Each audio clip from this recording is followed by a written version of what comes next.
This is Channel 2 News, coverage you can count on. This morning, we have the controversial comments made by the Alabama Chief Justice regarding same-sex marriage licenses in his state. Plus, the latest on the fire burning northwest of Bishop that has caused evacuations in the area. And the latest on the search for a man responsible for a murder right here in Reno. These stories top your news right now, 5 o'clock. It's Monday, February 9th, 2015. Good morning. I'm Andy Guevara. Here we are. Good morning. I'm John Potter. Hope you had a great weekend. I saw this most amazing rainbow Saturday. Saturday, you're right. It was Saturday afternoon. I saw it in Genoa. It was really something. Jeff, good morning. Has something to do with the weather. Yeah, hi, John and Andy. What a nice storm system we had over the weekend. Many areas picking up about an inch of rain here in the western Nevada valleys as well. So good news for our water situation. In fact, yesterday we set a record at the airport, 0.81 inches. And since then, we've had about 0.14 of an inch. So we've had almost an inch of rain at the airport in just the past 24 hours or so. 3/4 of an inch in Sparks and Carson City. Lake Tahoe, 1 1/3 inches. Truckee, about 2 inches of rain. So very nice. Now, we do have a winter weather advisory still in effect till 4 o'clock this afternoon. So we are still seeing some weather out there up in the mountains mainly. We have some showers happening. Snow levels are still very high, about 7,000 feet or so. Lake Tahoe, you are getting some snow rain mix right now at lake level. So we could still see a couple inches of snow around the lake through the morning hours. Also out toward Elko, getting some showers out there right now as well. And as far as road conditions, we do have chain controls up for I-80, just a little section there of I-80. And then pretty much all of the Tahoe passes do have controls up. So keep that in mind. Look out for some slick conditions in the higher elevations. 43 degrees here in Reno, southeast winds at 12. The winds are still quite breezy out there in some areas, so look out for that. 38 for you in Lovelock and South Lake Tahoe. Here's our low pressure system starting to move on out of the area, so it'll take the precipitation with it. By this afternoon, it'll pretty much be out of here, and especially by tomorrow. So we'll still see some scattered showers through the morning hours. Temperatures in the 40s, not too bad, and a high today of 53 degrees, cooler than yesterday.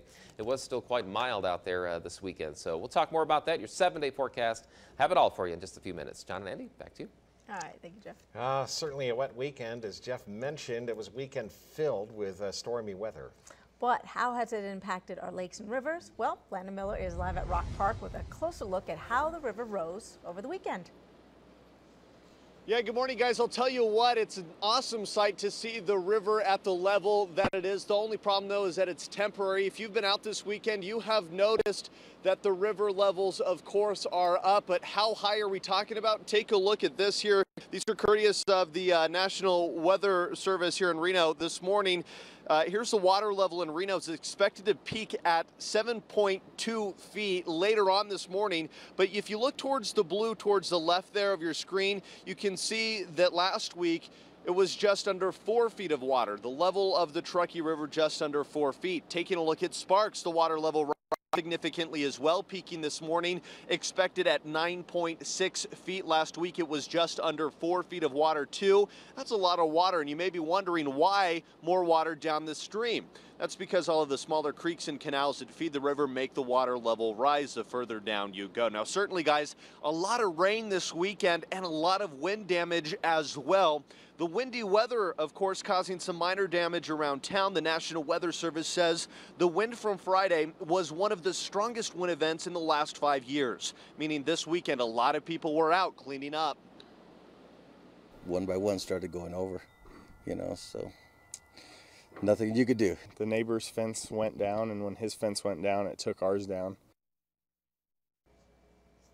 Back out here live this morning, of course, this rain is serving as a good reminder to check creeks and other ditches and stuff around your house just to make sure everything is draining correctly. But of course, this morning, the big story is the Truckee River. It will continue to rise. Nothing near flood stages. There's no need to panic on that end. It's just something worth noting that if you're driving around town today and you see the river levels high, it's because of the storm. We're covering Storm Watch live down at Rock Park. Landon Miller, Channel 2 News. Thanks, Landon. The river looking like it should there. It's alive. The rain is not just hitting us here in northern Nevada, but other states too. The atmospheric river that hit us also made a big splash across the rest of the West Coast, where places like San Francisco faced gale force winds. For the last 3 days, utility crews have been busy combating downed power lines. When Friday's storm first hit, more than 300,000 homes and businesses were hit by outages, and San Francisco's airport saw many flights run 2.5 hours behind schedule. In Washington State, 7 inches of rain left behind a big mess. Take a look at Ashland, Oregon. They saw 4 inches of rain since Friday. And this morning we do have an update on the wildfire that caused the evacuations of 2 Northern California towns. That happened over this weekend. The Round Fire has now charred more than 7,000 acres on the border of Inyo and Mono counties northwest of Bishop. And the last time we checked, containment is now at 75%. More than 100 residents living in the towns of Paradise and Small Meadows are still under mandatory evacuation orders. CAL FIRE has stopped the fire's progress, but they say a number of flammable hazards in the area have made it dangerous for residents to return. And the fire's cause remains under investigation. Well, this morning we have new information on the suspicious death that we first told you about over the weekend. Investigators now believe a burglar murdered a resident during a break-in. They were called out to the 2600 block of Carville Drive, and when they got there, they found the body of a 55-year-old man who lived at the residence. Authorities are now looking for a black adult man, roughly 5 feet 7 inches tall.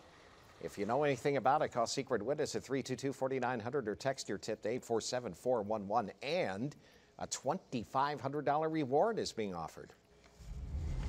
And looking around the world now, with the fate of an American hostage held by ISIS still unknown, Jordan is keeping up airstrikes against the militant group.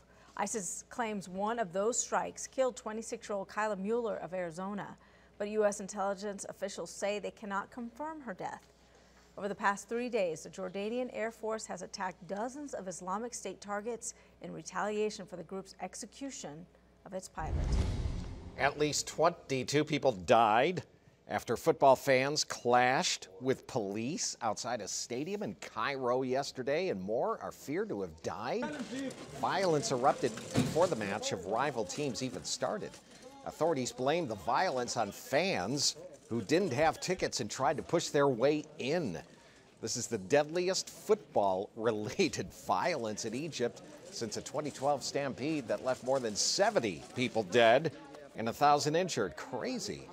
Upcoming soccer matches have now been postponed until further notice. Looking around the nation now, the Alabama Supreme Court Chief Justice has ordered local judges to ignore federal court orders to issue marriage licenses to same-sex couples starting today.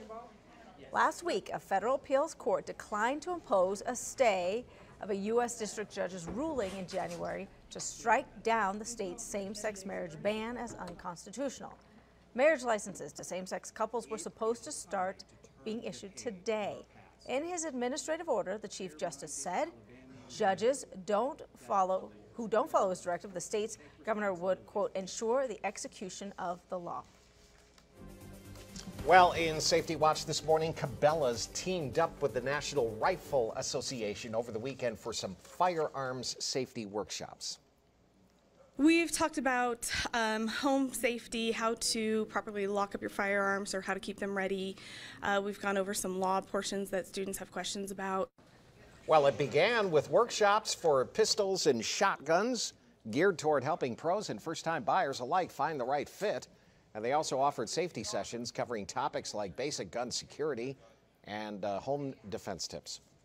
So tomorrow, folks, we have a very special guest coming right here to the studio during the morning newscast. That's right. The governor is going to be here tomorrow live for a couple of segments. We hope you tune in because with our questions, I'm sure he's going to end up finding something very interesting to say that you want to catch. What?